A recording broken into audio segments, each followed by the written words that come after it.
our interview regarding with her business. Good afternoon, ma'am.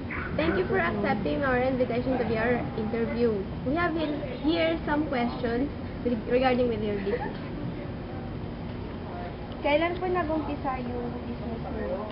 1995. Ma'am, magkano po yung capital niyo na sinimulan niyo para may tayo yung business? Ano lang, 5,000. Nagsimula. Ma'am, sa negosyo niyo po ba, meron po ba kayong kapartner po? Wala, ako lang. Ikaw lang po talaga mag-isa? So, ikaw lang po yung napapatakbo. Ako lang talaga. Meron ka po bang katulong po para mapatakbo po yung Meron negosyo? naman. Sino po? Si Chichi. Isa.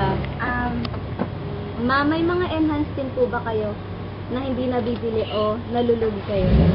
Meron din, siyempre, di maiwasan yan. Kagaya po ng ano?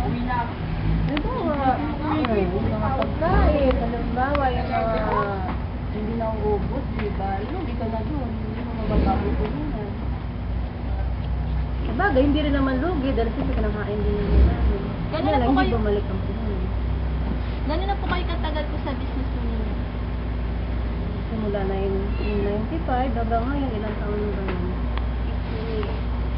Mga 10 years na po? So, wala po ba kayong balak na i-improve po yung business niyo po?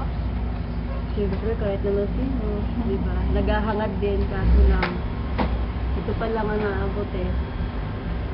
So, kaya niyo po, Ano po yung sikreto niyo na, ano po yung sikreto niyo kung bakit na Nanatili, matyaga, tiyaga ng tiyaga. Hindi napapagod sa patyaga. sa katagalan po ninyo sa business, ano po yung pinakamahirap po na, yung pinakamahirap na problema po na nakaharap po ninyo? Pag walang estudyante, yan ang pinakamahirap kasi wala kaming customer. Lalo na po Pag bakasyon, bakasyon, oo, wala. talaga lang. Yan ang pinakamahirap. Ma'am, magkano naman po yung kinikita niyo sa bawat araw? Sa ngayon, noon, paano? Ngayon na lang. Ngayon po. Sa ngayon, medyo, pag may pasok, makakaabot naman 1,000 isang araw. Pag mahina, 500, ganun lang. Depende sa ano.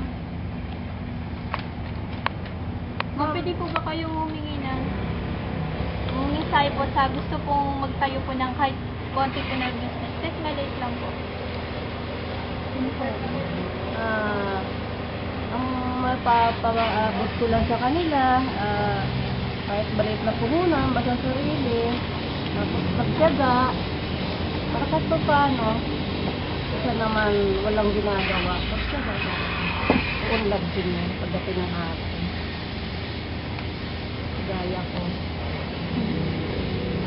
May katanungan pa po ako dito. Magkano po yung pinakamataas niyo po na nakikita po? Ang pinakamaganda kong binta dito, pag may pasok,